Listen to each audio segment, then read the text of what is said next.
what we learned. Chess Boucher, lead us off. All right. This is what I learned this week, Brian Holland. Uh-oh. Colorado announced that they would be retiring both Travis Hunter and Shedeur Sanders' numbers, and rightfully so for Hunter, who did something historic, winning a Heisman Trophy, playing both sides of the football. He deserved it. Hang it up for number 1, 2. Sanders, on the other hand, feels like a participation trophy, an awkward +1 to Hunter.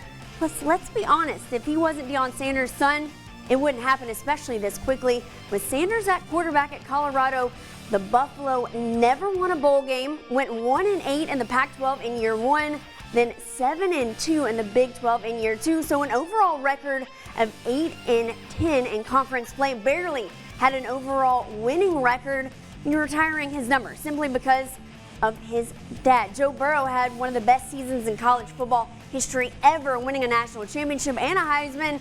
His jersey has yet to be retired. I just can't. I can't. I don't like it.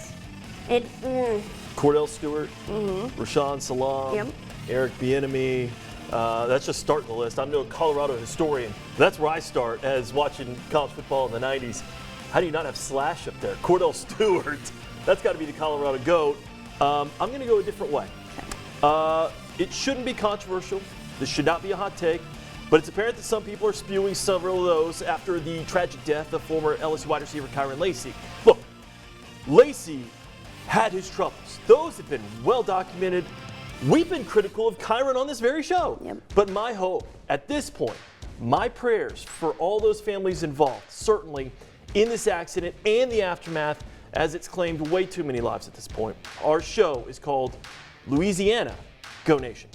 How we act as adults, how we treat each other unconditionally, how we support our young people in this state says something about us and our state.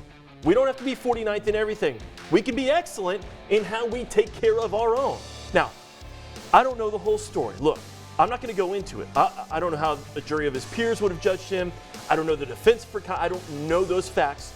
Or I don't think actually many people know the facts. Or even what he was going through at the time of his death. That doesn't matter at this point. What I do know is what I was raised on. 1, love your neighbor. 2, it does take a village. You've heard that so many times, and it's true. And I think this is a time to challenge everyone in our village, in our communities, in our state. Save the hot takes. Get out of the comment section. Stop with the criticism at this time. Get out there. How about you actually go and do something, either for yourself or especially maybe just selflessly for once for someone else? It's hard to follow that up. I agree with you completely, Brian, on that one. And